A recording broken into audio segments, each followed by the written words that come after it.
Okay, you ready? Good morning, everybody.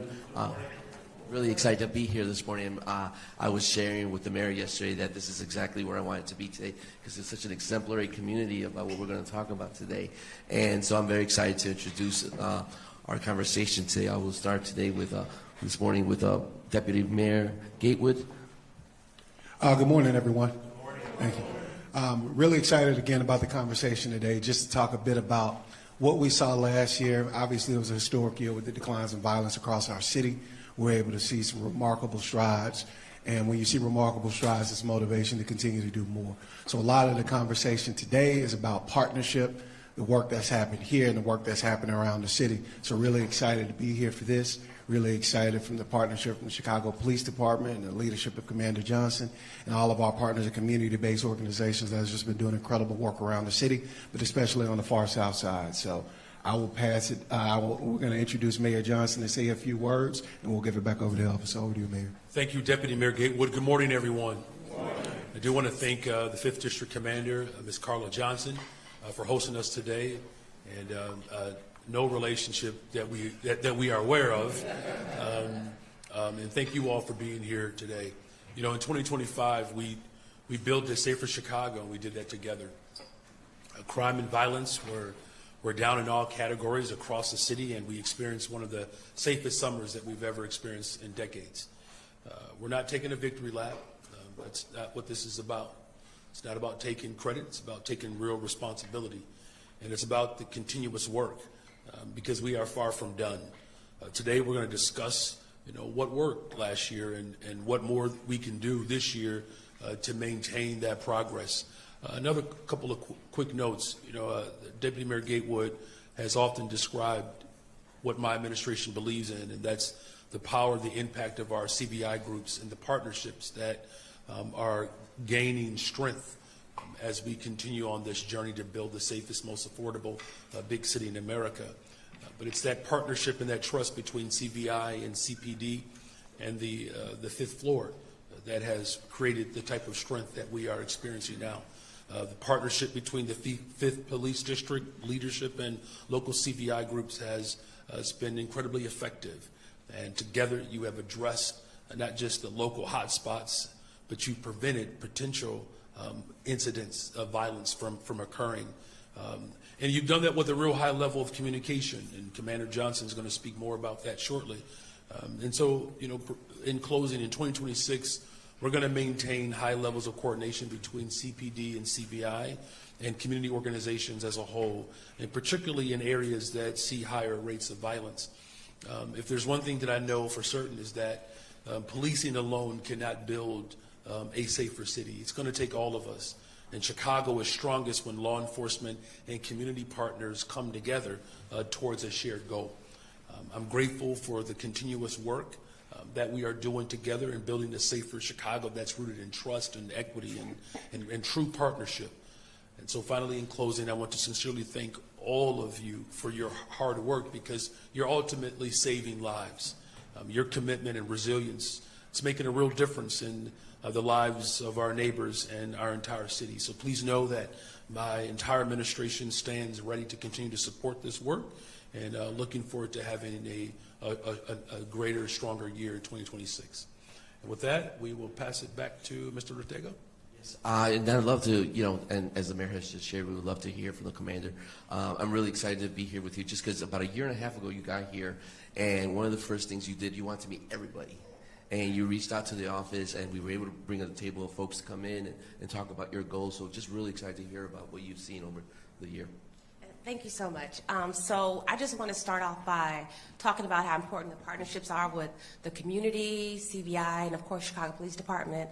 Let me start off by thanking the officers of the 5th District. They have done a tremendous job in suppressing crime, reducing crime. Our numbers are wonderful for 2025, and we expect to have those numbers even better in 2026. The ones that go out there, public safety is our priority, and that's important, and that we get out there in the community and do what's necessary to reach out to the community members, to talk to them. We discuss communication and having good community interaction, and that involves the stakeholders, community members, the citizens, as well as our partnerships with CVI, the CVI workers. And when I first arrived here in September of 2023, I did attend a CVI workshop, which was very informative. And I want to talk about how great it was to understand what their role was and what their expectations are from us and our expectations are from them. So it's important to know that we appreciate their commitment to the 5th District, how they are always out there. We see them in different forums, and we know that we can't do this alone. It is definitely a holistic approach, as the mayor is always speaking of, and so I want to just continue to say that we are dedicated to interacting with the community, to work with the CVI workers, as well as making sure that we have effective communication in our community. I appreciate that. Thank you. With that, I really would like to start talking a little bit about what has worked. Previously, the space that was occupied by CVI and CPD was very separate, and at times challenging. I'll be very honest. I've been in this work for about 20 years, but it has grown to become something very respectful and very collaborative in a manner that really understands each other's roles. So we've really been working really hard on putting together professional understanding between our partners at CPD and our partners in community violence. We've had a number of workshops and a number of meet and greets where we talk about why this is important, and we've been very successful at that. I really want to start having a conversation. I want to kick it over to Krista Hamilton. I'm sorry. And if you could talk to us a little bit about, sorry, go ahead. Before we do that, we want to go around and do some introductions so everybody knows who's in the room. I know you all do a lot of work together, but it'll be good for everybody to kind of know who's in the room. So we'll start to my right here.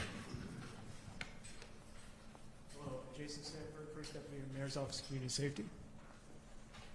Hello, Taylor Battle, Senior Policy Advisor with the Mayor's Office of Community Safety. Nice to meet you all. I am new to the Mayor's Office of Community Safety, new-ish, and it started in September, but coming from Washington, D.C., so happy to be here. Good morning. Happy New Year. I think we can still say that, right? Okay. Krista Hamilton, CEO and President of UCAN. Curtis Toller, Chicago Cred. Reverend Craig Nash, Chicago Cred. Happy New Year. Happy New Year, Bomani Obedelli, Activist Inc. Happy New Year, Amina Brooks from Far South Chicago Coalition. Happy New Year, everyone. Manny Whitfield, Director of Violence Prevention and Community Safety for the Mayor's Office of Community Safety. Good morning. Danielle Richards, Community Organizer here at the 5th District Community Policing Office. Good morning, everyone. DeJuan Turner, 5th District, Chicago Police Department. Good morning, everyone. Roderick McLean, Chicago Police Department, Community Policing Sergeant. Happy New Year's, everyone. Good morning, and Sergeant Reed with the Chicago Police Department, 5th District. Good morning, Sergeant Wright, Tactical Sergeant, Science 5th District. Sergeant Steve Hardiman, Administrative Sergeant, 5th District. Good morning, Ernest Bradley, Lieutenant, Chicago Police Department, 5th District. Good morning, Charles Arts. I'm the captain here in the 5th District. Good morning again. My name is Elvis Ortega, Street Outreach Lead for the Mayor's Office of Community Safety. So we'll go back to the original question. Love to hear a little bit about what you think has worked. What have you seen in the last maybe year or so that might have been different? That would be a great way to start. Okay, well, thank you once again, Krista Hamilton. So the UCAN team, we provide support in Burnside, West Pullman, Riverdale area, the Altgeld community. And we can tell when the commander is on board, right? When the commander is supporting CVI, we can see it in the spirit of the officers. So we have had I think maybe like 2 years ago, UCAN was pretty disappointed with the numbers that we were seeing out here. So we had to go back in-house and, revise our own strategy. We had to change schedules. We had to bring some people that were a little bit more experienced from our West Side community to support our South Side community, do a little bit more hiring, but then also connect with the officers at this location in the 5th District. And the communication is obvious, right? You all are calling us to tell us about issues so we can be proactive, we can get out there and mitigate violence.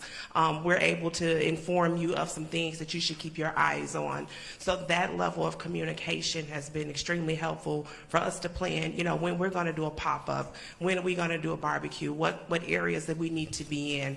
And the support of the city through our funding has been very helpful. Our victim services work, when we do have victims, we can connect them to other wraparound services, hopefully to, you know, stop another issue from happening. So that level of communication has been evident, I would say, within the last year, almost 2 years, when we, and now we're able to see those declines that we've seen in other communities that we serve. So thank you, Commander. Thank you, thank you. And I'd love to also, you know, continue with that. I know, you know, Babani, your organization, Activist, has a wide spectrum of communities as well. Love to hear some of your thoughts about how we have kind of developed, like even professionalized what we've been doing. And appreciating you, Elvis. And let me first start by thanking Superintendent Snelling and Chief Waller, right? I think they set the tone.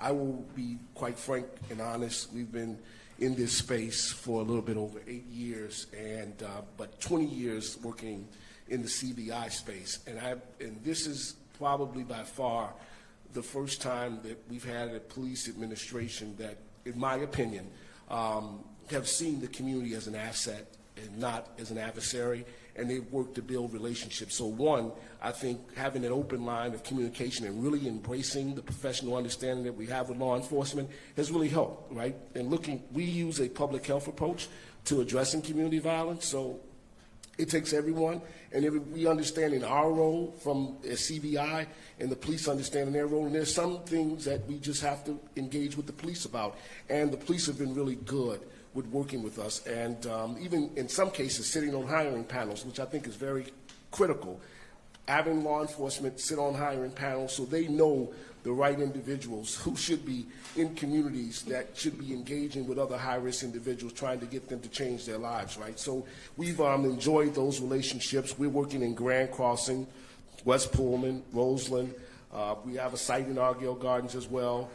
We're in North Lawndale, Grand Boulevard, and Fuller Park, you know, so we have 9 sites across the city of Chicago and working in 6 hospitals. And so I would be remiss if I didn't, you know, thank the Chicago Police Department. We couldn't do this work without you guys and the level of partnership. It certainly have gotten better. The relationship and the communication is certainly better, and so I can appreciate that. I also want to thank the city of Chicago for really stepping up and helping to push CBI work. The data is very clear that it works, right? And so I thank the mayor and Deputy Mayor Gatewood for ensuring that there are resources there for community groups like ours and others as we co-lead a model to engage with the residents across the city. But to your point, I think that effectively hiring the right people, right, engaging with the community on a high level, right, and cutting off every exit for anyone to have an excuse not to change their behavior, like, right, so having resources, employment, workforce development, having access to mental health services has been really critical, right? I think if there's one thing I would, you know, say that we could probably need to cut into, the domestic violence piece, right? We've seen a rise in some of those cases, especially out here in this area. But outside of that, I think that our outreach teams, working with law enforcement, working with community folks, have done a great job. And I think that is really what has contributed to the decrease in violence in the community. And I'm hoping that we'll be able to build on top of that as we move forward. Thank you. Curtis, you know, and I love your title, Director of Innovation, because I think you're very much a leader in the thinking of the evolution of street outreach and what it's looked like. Curious to get your thoughts about, you know, what are some of the things that we had to do in street outreach and CVI to evolve with the changing needs of community and violence prevention?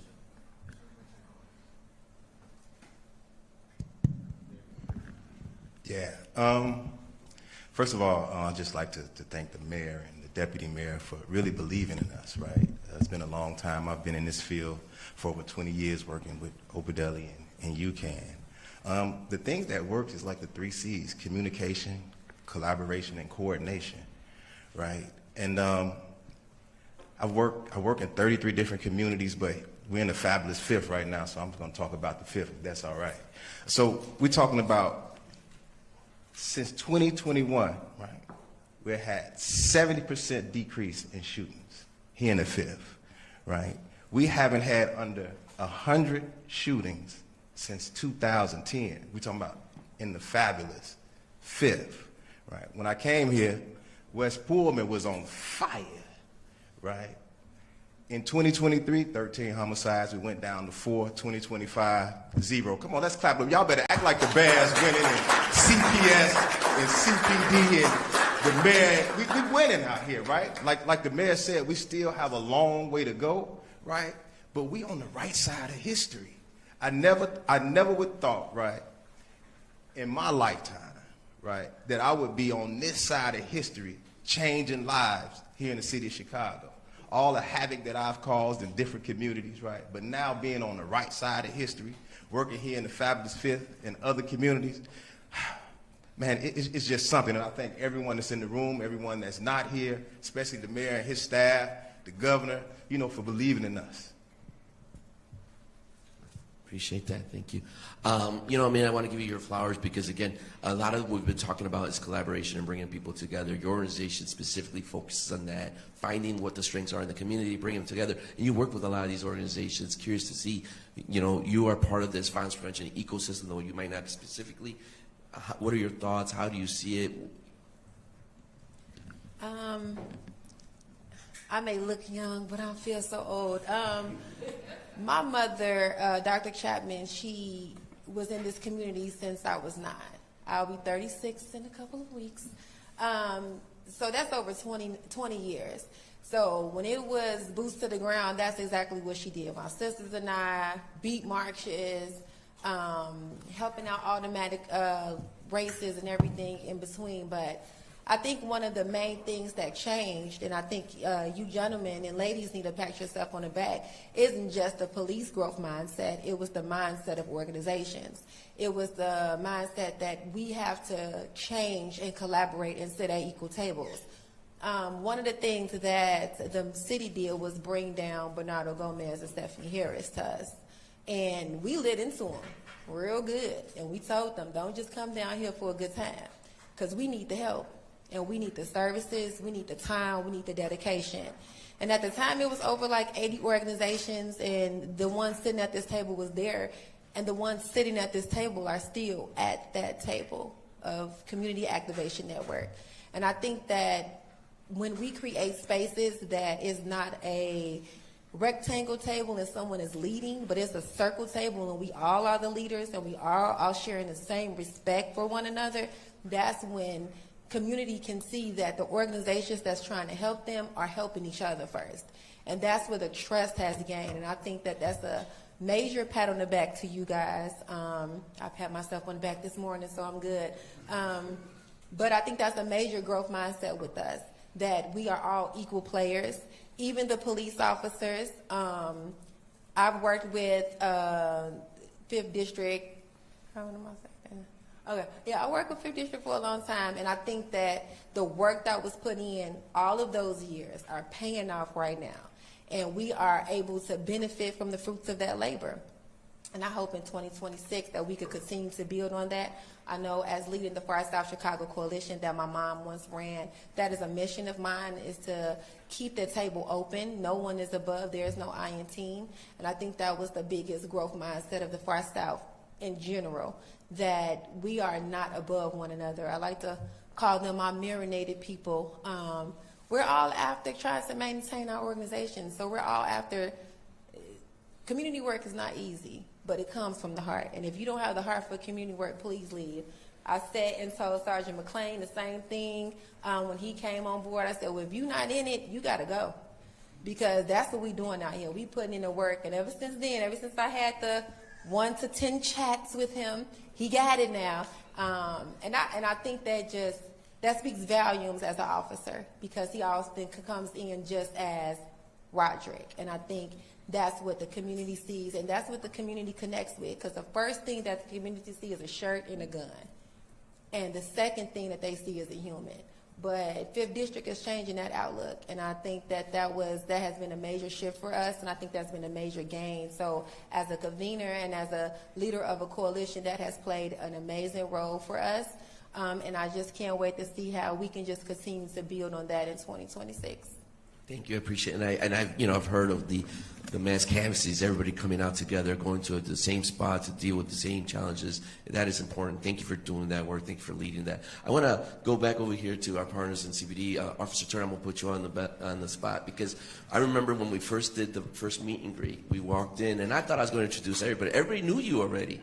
You know, the guys were already, hey, Turner, how you doing, this, that. And this was, as we were evolving that relationship, and I thought thing that was really dope about it, I apologize, something that was really awesome about that, I get excited talking about this, was that you had a real understanding of what we were trying to accomplish.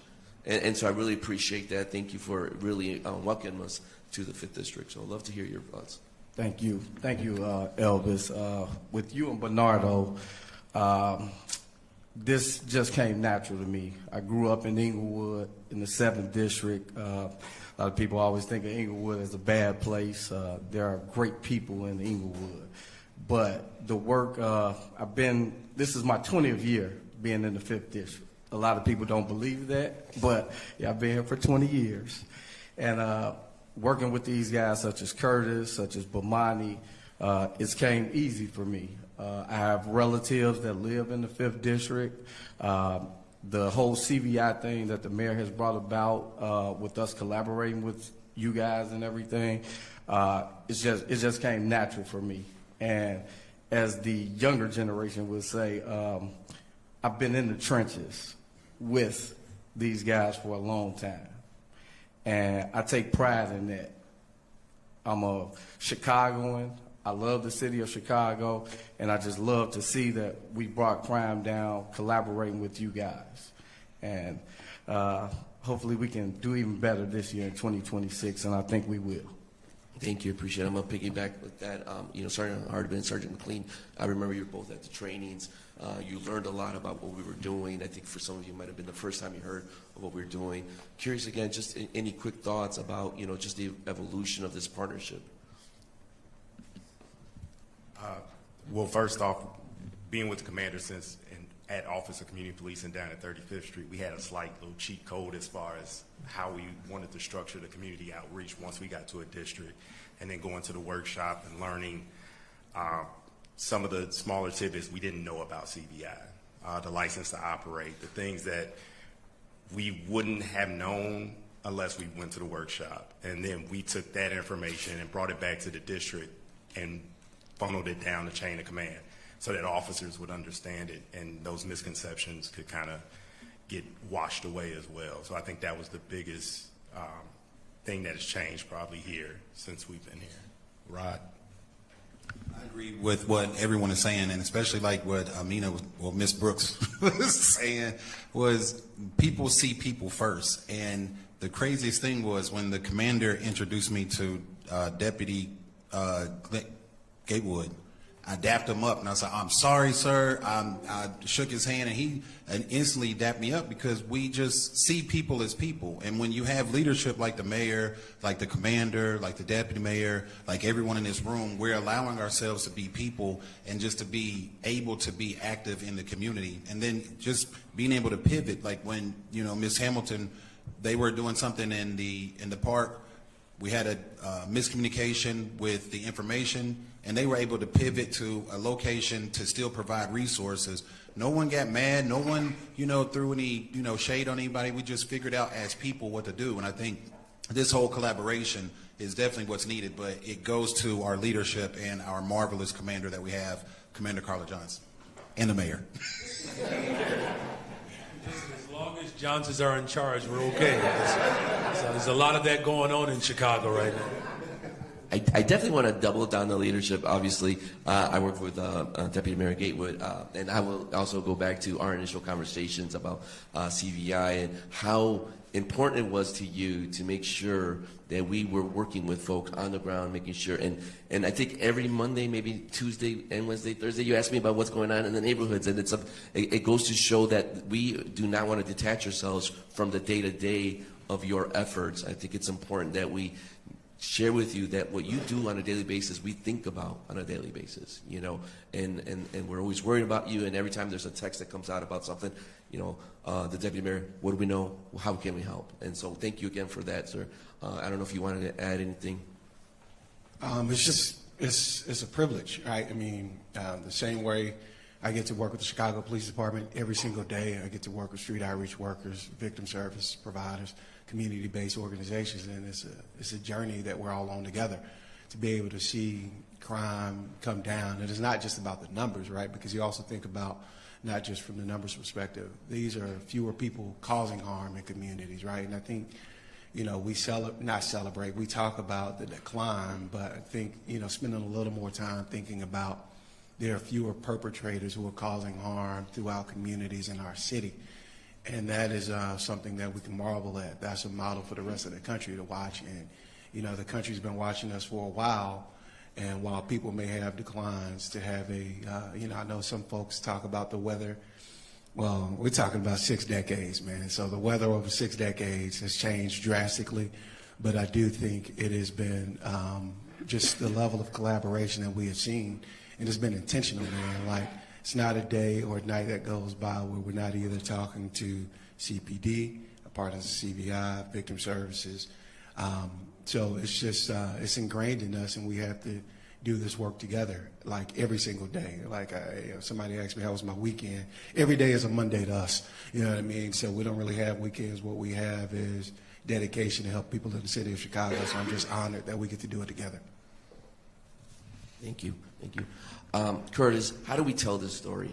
I think there's a lot of learning in what's happened in the last year and a half, actually several years, obviously, but we're going to just focus on some of the successes and the recent successes. How do we tell this story? Because I think that if we can tell the story in an accurate way, there's a lot of learning that comes from that, and we could duplicate some of those efforts. How do we tell this story? The best way I think that we can tell this story is tell the truth, and that's that we did this together, right? And this is not a one-size-fits-all model. You know what I mean? We had our ups and downs. But Chicago as a city, we did it together.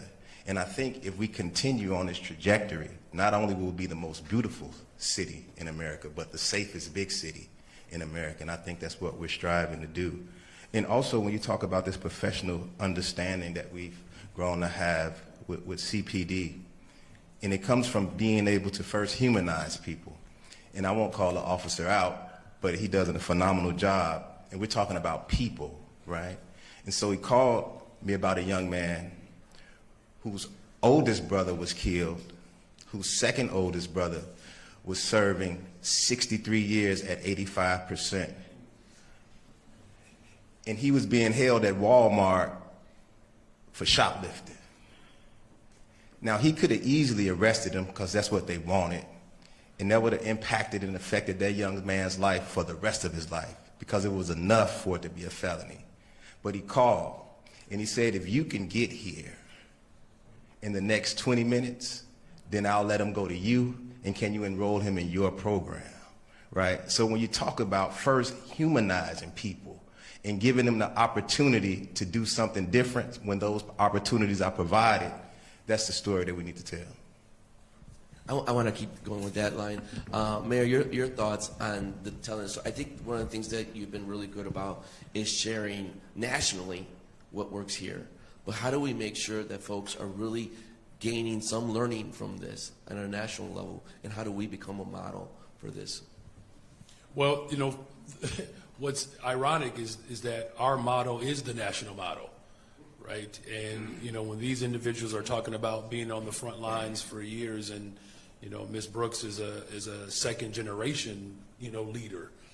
And what we have is a model that other cities embraced. And historically, this city has had a great deal of reticence around this type of convening. Because look, in Chicago, it's not just politics, it's about power, right? And when you have the Chicago Police Department, the mayor, the mayor's office, and CVI as seen as co-equal stakeholders in driving down violence, that is the biggest shift. That is the most transformational aspect of this moment, right? I mean, we've had leaders within our police department who said it was very difficult to work alongside of people that they used to arrest. And I'm not judging that, but you could only imagine if you know, I'm a former public school teacher, and there were some individuals in my classroom that tried to tear that classroom up daily. And now I have to work with that same individual to organize the classroom to work for everyone, and they've been part of the problem. What the story that we're telling, and I believe the way Chicago can better relate to this success, is continuing to, one, make sure that people know that it is a collective partnership, that it's going to take all of us, and placing the sole responsibility of community safety on law enforcement has been a failed strategy. While at the same time, if we could recognize that it can't just be policing alone, we cannot look at our community organizations and CVI as a fill-in, as like a subsidiary, if you will, to the assignment. And I believe that the more that we're able to raise the consciousness of the city of Chicago around what our collective responsibility is, then we won't have this proclivity to just rely upon one aspect of government. I believe the last thing that I will, just elevate is the fact that each and every one of these leaders at the table, they have a story that connects deeper to Chicago than any media coverage will ever care to try to uncover. And so that's why these settings are so critical, because these are the stories that has built Chicago. And I believe that we have to be very honest about the fact that some of these stories are connected to the failures of government, that the challenges that these individuals are confronting on a day-to-day basis have to do with the fact that we had government shut down schools. Like, how are you going to inspire people to see the world beyond violence when government has been the major perpetrator of violence against those same communities? It's reminding people that those stories didn't just develop because someone decided to wreak havoc. Mental health clinics were shut down. Public housing was dismantled. And it was done intentional to create harm in the very communities that we're ultimately trying to transform. And I believe as long as we continue to connect people to not just what we have overcome, but where we're ultimately going, which is to build the safest, most affordable big city in America, and we stay in that pocket, then I believe that the people of Chicago will continue to embrace what we have always have longed to see the city of Chicago embrace. Thank you, Mayor. Appreciate that. A lot of times when I'm in community and we talk about the work we do, everybody asks me, like, well, how do you do it? Like, what are some of the things you do? And I think one of the things I want to highlight is the fact that we look at data. We have a regional conversation or a regional call bi-weekly in different areas of the city. We talk about what is going on. But Monty, would love to hear from you the importance of reviewing data. And we review the data with our partner CPD, which I'd love to get your thoughts on in a minute. Yeah, so I agree. Reviewing data, as long as one point I did miss is making sure that we are empowering the indigenous leadership, right? I think that's highly critical to this work.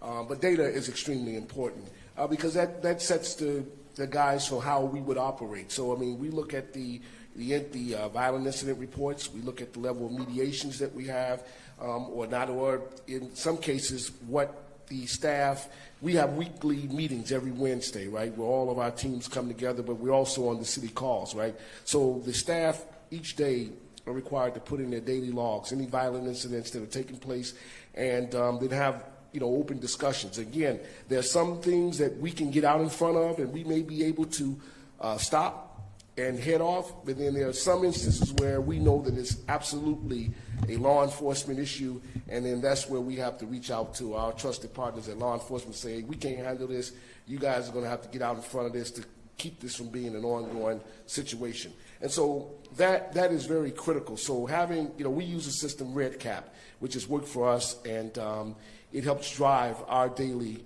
mission in the work that we do. So data is highly important to this, and I can't express that enough. curious, I mean, it's just to also as a convener, someone that brings people together, how do you use the data to kind of think about your work? So for us, ours is a little different because with the Far South Chicago Coalition and having the quality of life plan, we circumference mental health, education, youth and family, as well as violence prevention and social justice. So we use, the coalition is teamed up with other organizations on the Far South region. So we share data in our meetings. And our data looks a little different because each organization does different work.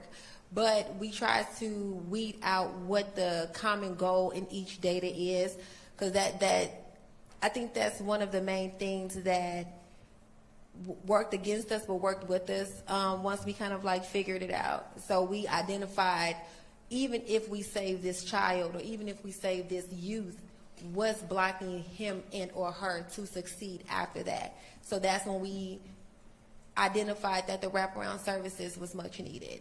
So our data is very important, and it's so crazy because we spoke about data in our annual retreat on how important it is for shared data, because each organization it gets a little muddy water because obviously they have to adhere to their own specifications and regulations and processes and procedures, but also as a coalition member and as a convener, shared data is just as equally as important.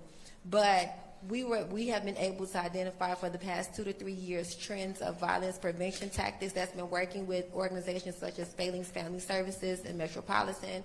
And then when we speak about education, we have the Far South Community Action Council Network that is a part of our coalition as well. So they are in schools every day. Such as well as Gately Park Advisory Council as well. So we've identified trends within family networking or just services that not just the student needs, but families. So our trend and our uptick has been the whole family, not just youth outreach or youth guidance. It has been maybe mom needs rental assistance, and that is a identifiable and linked trigger as to why their child is doing whatever it is they're doing. One of the things that the Community Action Network does is we share data every other week that we get from CPIC. And then we have organizations such as Activists and UCAN that is represented there, as well as Failings Family Services. So they are able to tell the group at large what type of services they were able to link directly to that family, whether if it was victimization, shootings, or just any type of wraparound services. So that way the group as a whole, because it's not just CVI work that needs to be at this table. We have workforce development leaders at that table.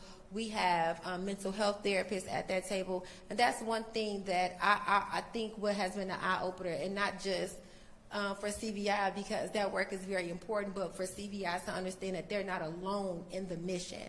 So it has been everybody, and it is not just me as the director of an organization, but it has been anybody and everybody that's willing to help their community. That's what our data is introducing us, is that it's going to take more than just the outreach team to do that. We need to really be a community within our community for our community. So that was one of the main things that we identified last year and that we're hoping to tackle more this year.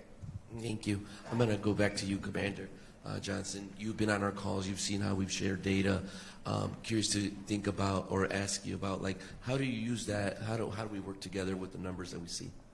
So of course, we discussed the crime numbers, the stats, what's going on in the week. We talk about deployment areas.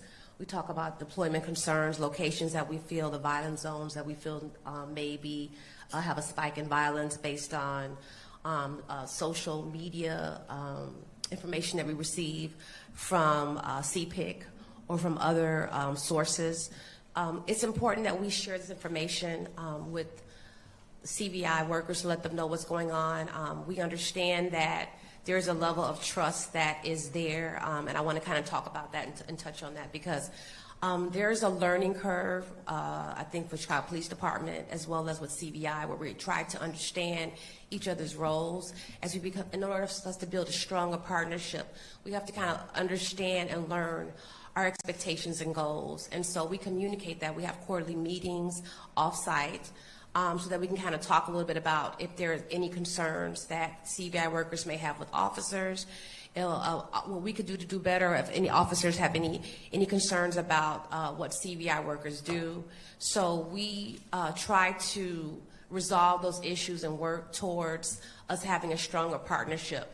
It's a learning curve, and it takes a lot of patience. And I just want to go on and talk about like when they have pop-ups sometimes, they have pop-up events in the district, and sometimes they don't want officers too close by because they don't want to deter anyone from coming in to seek their services. And so that's kind of difficult for me as the commander of the district because, at the end of the day, accountability stops with me. But I have learned to understand their goals, and so I have, it has to be trust. I have to be able to understand and know what their goals are, and that allows me to kind of step back from them when they're having events and know that they will handle it correctly. And they have always handled all the events that they have in the community outreach. I'm very proud of the work that they do and very impressed, and I hope to continue to have a lasting relationship with them. Thank you for that, and again, thank you for being such a great partner. Before we kind of close out, I just want to say a couple things. One, I am so proud, and it has been the pleasure and privilege of my career to be in this space with all of you, I should say, all of you, especially in the outreach and the community side, who my role is to advocate for the work you do, and it's so easy to do because of the efforts that you all do. And you put into this, so thank you. Mayor, any closing thoughts before we open it up to our friends in the press? Just thank you all again for this effort.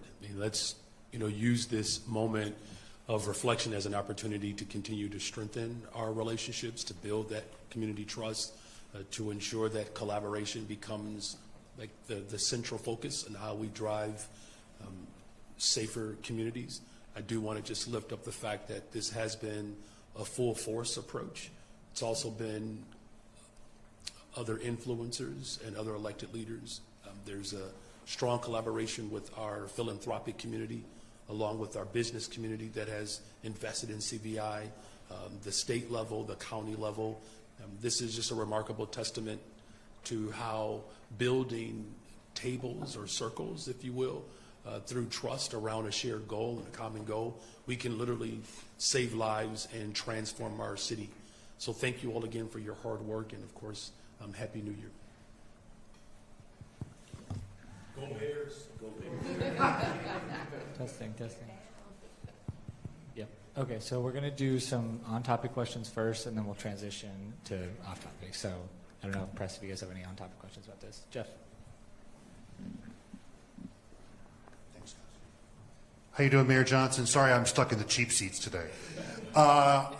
Jeff Buckles from WBBM News Radio. I want to ask a question about something Mr. Obedelli mentioned, which was the trend of domestic violence. And I wanted to ask folks on the panel and from the mayor's office what CVI's role can be in addressing that, and because I think it may be that role may be different than what I think a lot of people may consider as the traditional role of CVI, and how that partnership can help drive down those numbers, which have been running counter to the citywide violence. Yeah, look, there's real concern there about the way domestic violence has, as it has increased. We saw that shift early last year, in fact. And one of the reasons why we push so hard to generate and raise revenue to go towards gender-based and domestic violence support programs is because for many of these families, the violence in these relationships have a starting point that may not be documented. And you have, unfortunately, legacy of domestic violence. And so children are exposed to this violence early out and early on. And unfortunately, that cycle continues. And in too many instances, these families do not have enough spaces for refuge. So that's why we're working to build more, affordable homes, but we're also investing in programs that do provide housing. I will just say this last point, and I believe all of our leaders were speaking to this.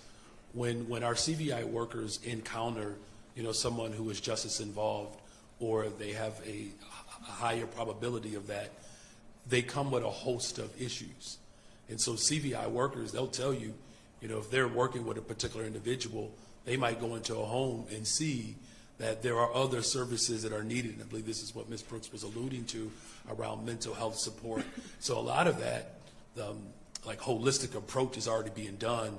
What we do need more of, and I believe to your question, to increase our support for funding and services so that the work that they're already doing, they're not patching it together, right? Where they show up for a particular individual and then they have to, and listen, these community organizations do this well with referrals. However, that I believe that there's more that we can do as a city to invest in CVI so that they can provide the full support that many of them are already doing with real resources. Deputy Mayor. Thank you, Mayor, and I appreciate Obedelli bringing that point up. One of the things that we've done over the last year and a half is we've actually, on the Mayor's Office of Community Safety side, we've absorbed the gender-based violence portfolio on our team, and we're actually updating the People's Plan for Community Safety to add a gender-based violence pillar to it. One of the pieces of that work is some potential collaboration between the network advocating against domestic violence and partners in CVI to conduct trainings on what those signs are, how we respond to those signs, and how we work together. Obviously, domestic violence is an issue that is near and dear to everybody around this table because it impacts all of us. The work that the Chicago Police Department does to address domestic violence can only be helped by a stronger collaboration between community-based organizations, CVI, and those advocates for domestic violence, against domestic violence.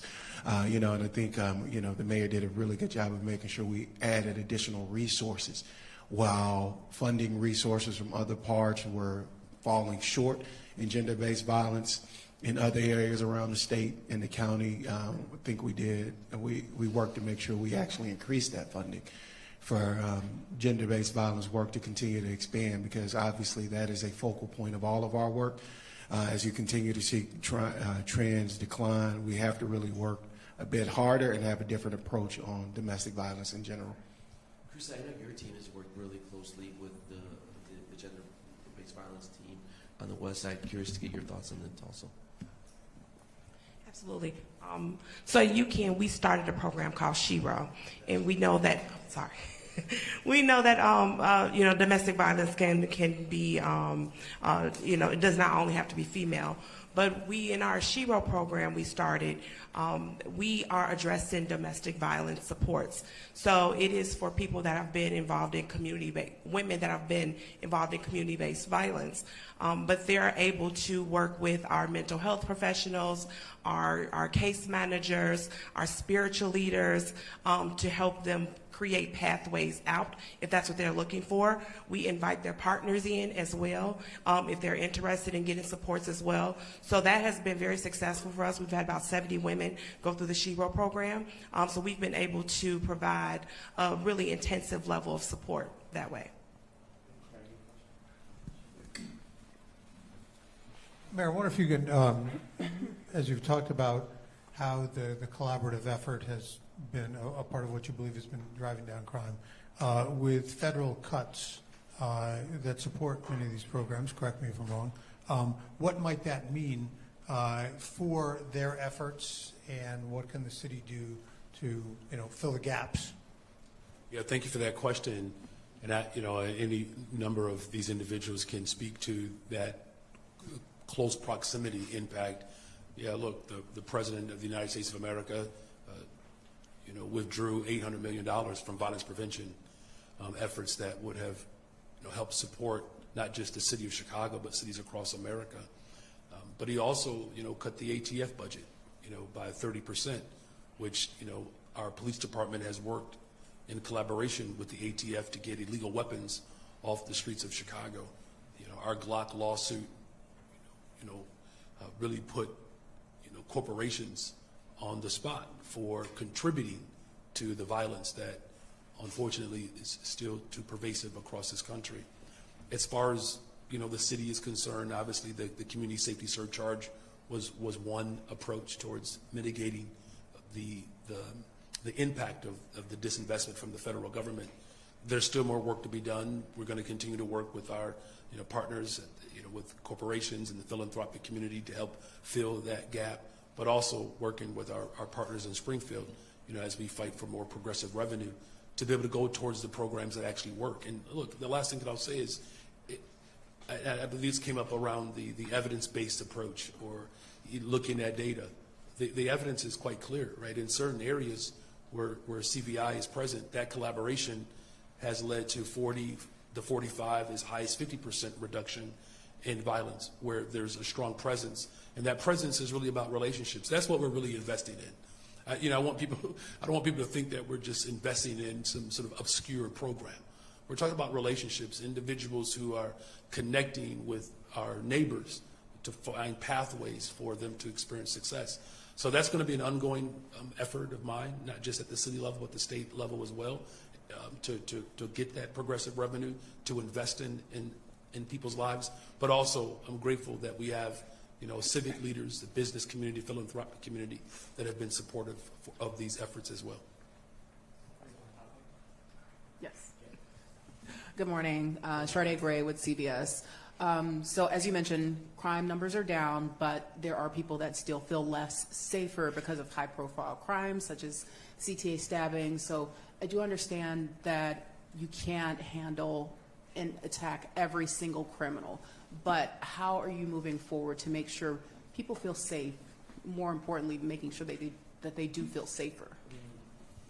Yeah, look, that's a great question. That comes up quite a bit, and I know our leaders at this table have said that. And look, even with crime going down, for the individuals that have been impacted by violence, those numbers don't apply to them, right? That's a legitimate conclusion to come to. As far as how do we continue to not only build off of this work, but for people to be able to feel the difference.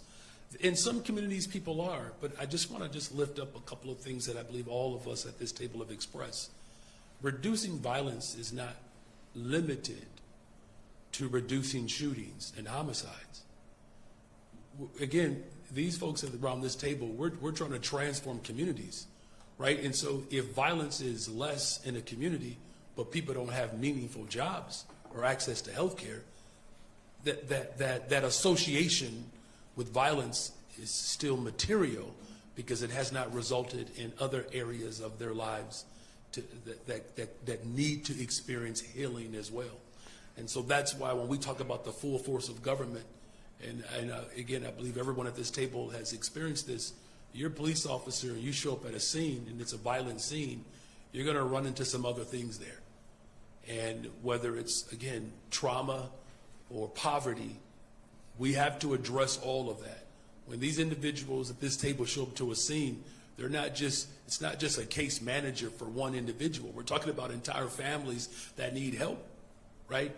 And so I believe that feeling begins to become more realized as we build affordable homes, as we invest in our public education system, as we ensure that there's public transportation that gets to every single corner of this city, as we ensure that there's mental health support for everyone. And that includes, I'll say this last thing, that includes the people at this table. I remember when I was teaching, and I would come home and talk to my wife about my day.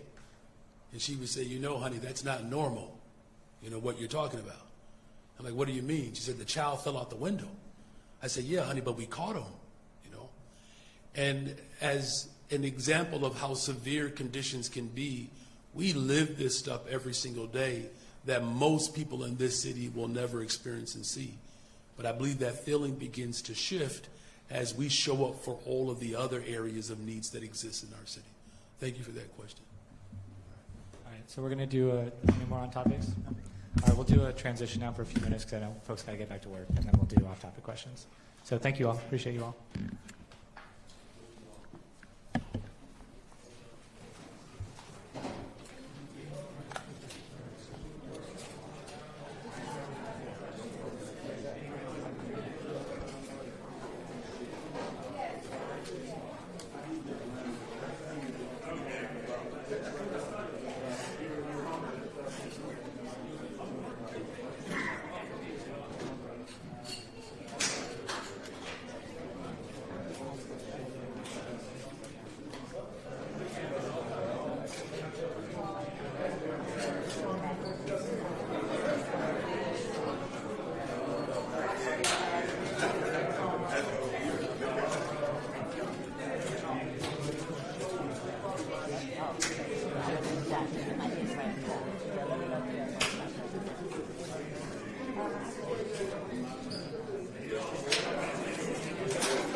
Yeah, after.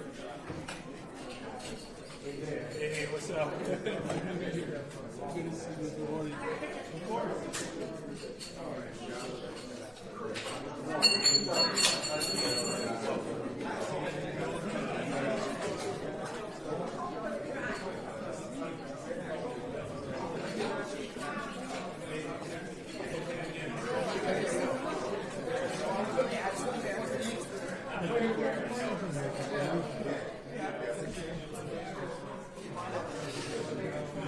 Standing in a bad spot there.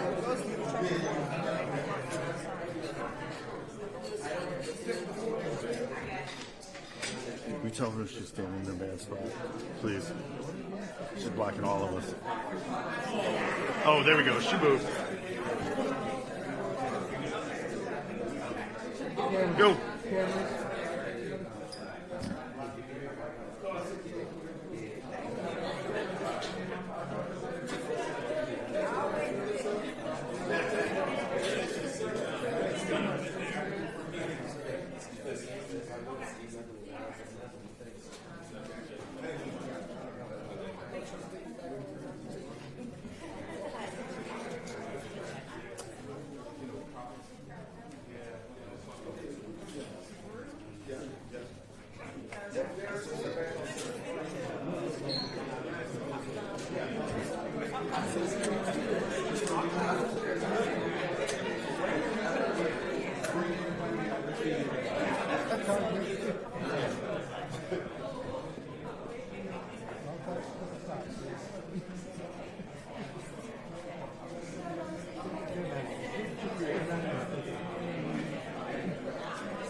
En la comunidad más fácil, porque ya cuando ponen la cámara me pongo nervioso. No, pero ya ves, ya me...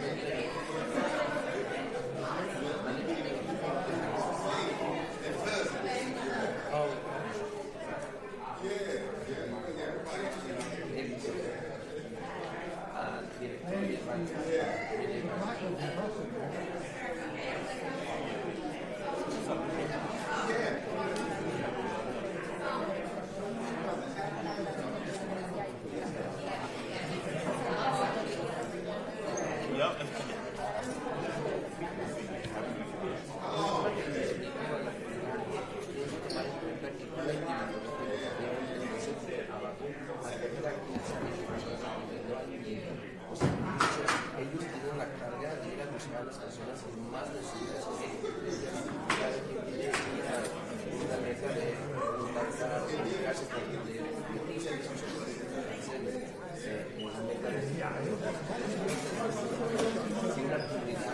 depende de 6 outreach workers o trabajadores de comunidad. Son 6 por 10, 60, 70 individuales que antes no van a recibir esas asistencias.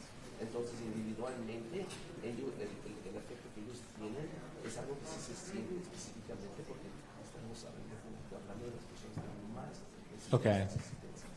Entonces, cualquier Yeah. en la comunidad. Gracias. Thank you, Ellis. Appreciate it. Okay, so now we'll do off topics. Jeff, I don't want to lose you in the back. You want to start, and then we'll go across the front here? All right, I'll pass it to you.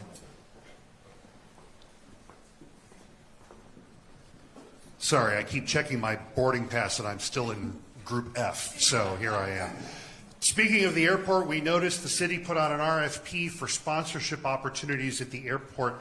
I know that the council has voted on a budget that involves seeking more revenue opportunities. Is this one of them, and what kinds of sponsorships are we talking about? Will I be catching a flight at the Malort Gate at O'Hare? Well, look, as you know, our airport has set and broke records in terms of just, passengers. So more and more people are coming through our airports, more people are traveling to the city of Chicago.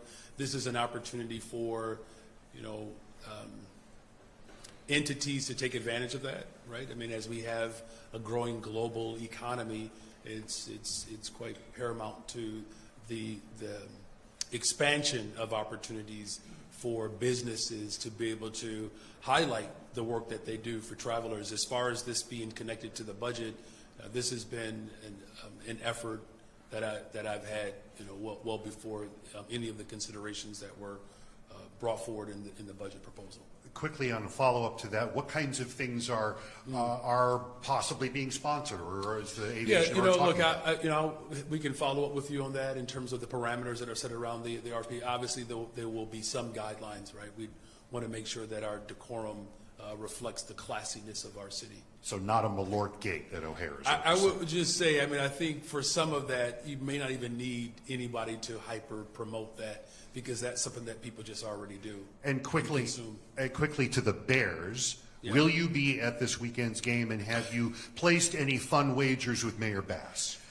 Well, look, Cavalier Johnson up in Milwaukee has already found out the hard way, and I'll put it to you this way: Mayor Bass is an incredible woman, a great leader for the city of Los Angeles, but she's very clear about what she's up against in this scenario.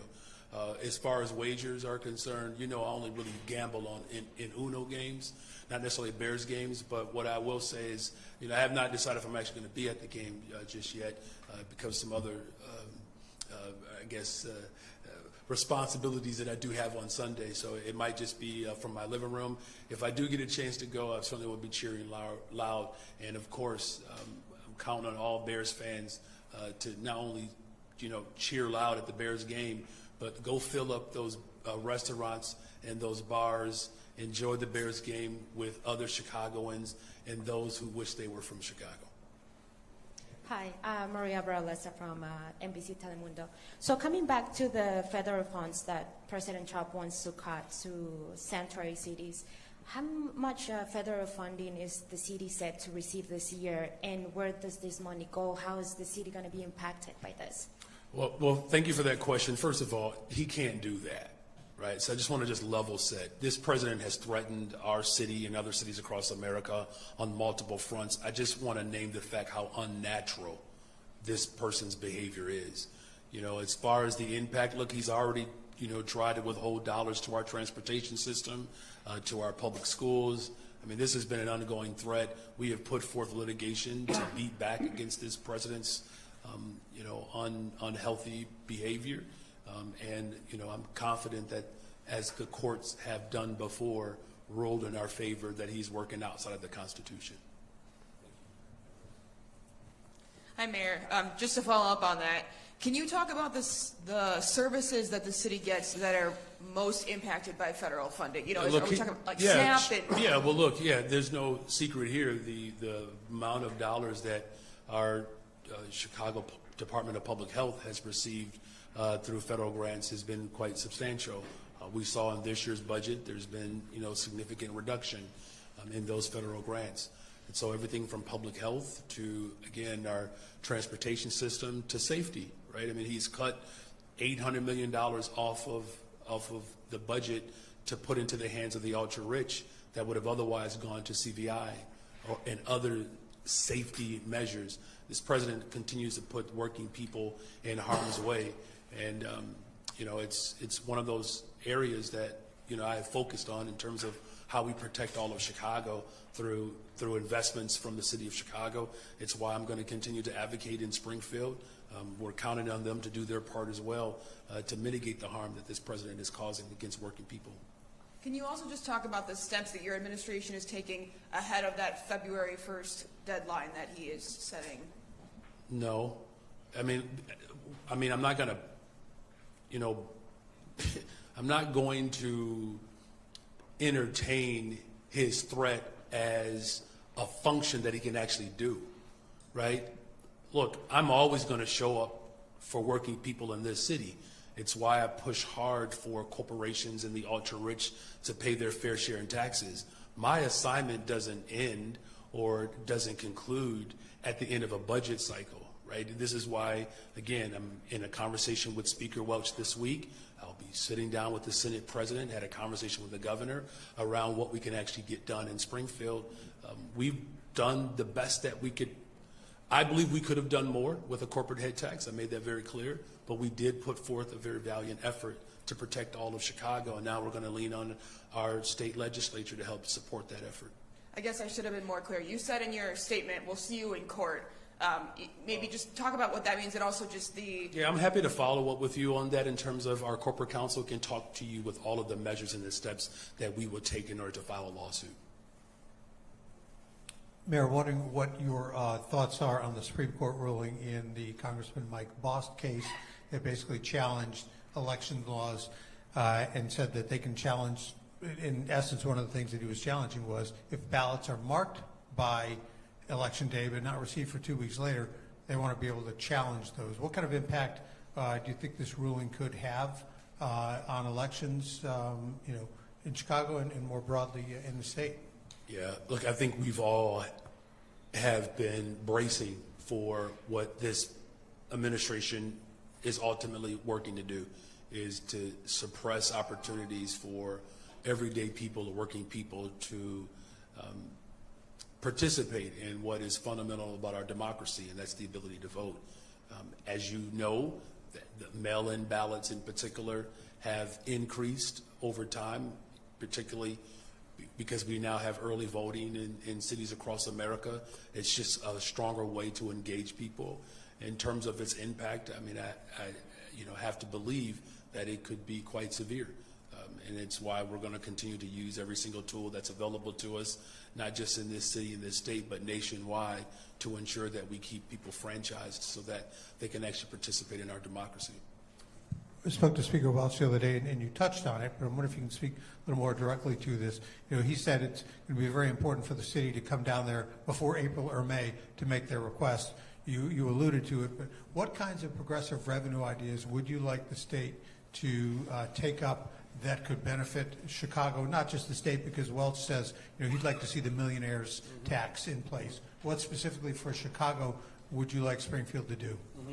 Yeah, look, first of all, we have always come down before April and May, right? We've always done that. The only time that we went down there in May is when I was sworn in, May 15, 2023. We've had a long, sustained effort to continue to work with our partners in Springfield. We have participated in every single session since I've been mayor. In fact, that work did not start when I became mayor. I've participated in multiple sessions as an educator, as an organizer, as a county commissioner, as now mayor of the city of Chicago. The effort to drive progressive revenue, as you know, goes back well over a decade, right? So I just want to make sure that it's clear that we have always engaged early and as often as we possibly can. Again, the millionaire's tax, of course, is at the top of the list. I've said that for the last couple of years as mayor. That work that we have pushed forward goes back well before I was mayor.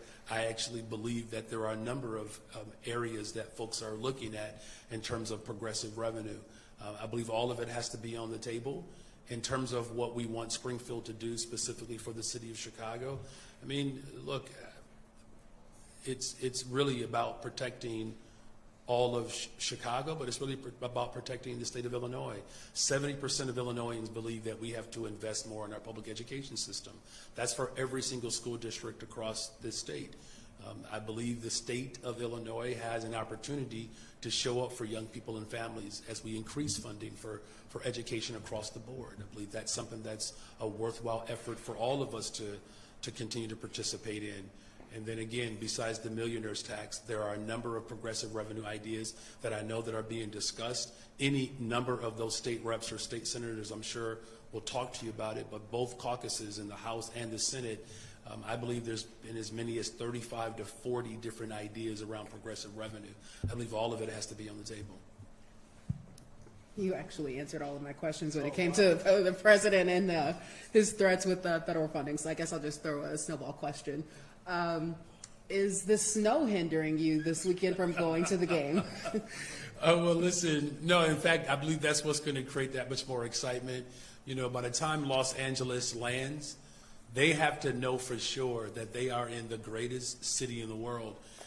And they'll know that when they hit the ground here in Chicago and they see the beautiful snow. But, look, I want people to celebrate and to cheer responsibly.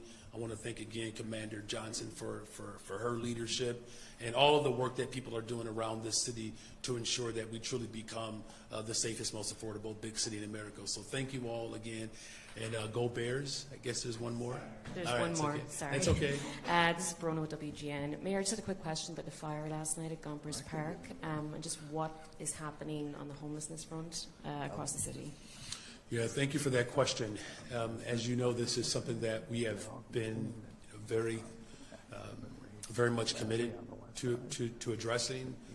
Our 5-year plan to remove homelessness from the city of Chicago is in full effect. We're still doing a couple of things. One, investing in our homeless shelters. Last year alone, I believe we put $40 million into 7 or 8 shelters just so that they can expand their services and provide, stronger support for these families. We're looking at, again, citywide shelter beds to ensure that there's availability. In fact, we've had tremendous success in terms of bed availability. We are not at capacity, so families who do need shelter, there are shelter beds for them. And I think what happens, particularly in times like last night when people experience that type of tragedy, it's why we have to have a system of care. We've expanded our shelter beds by, I believe, 126% since 2024.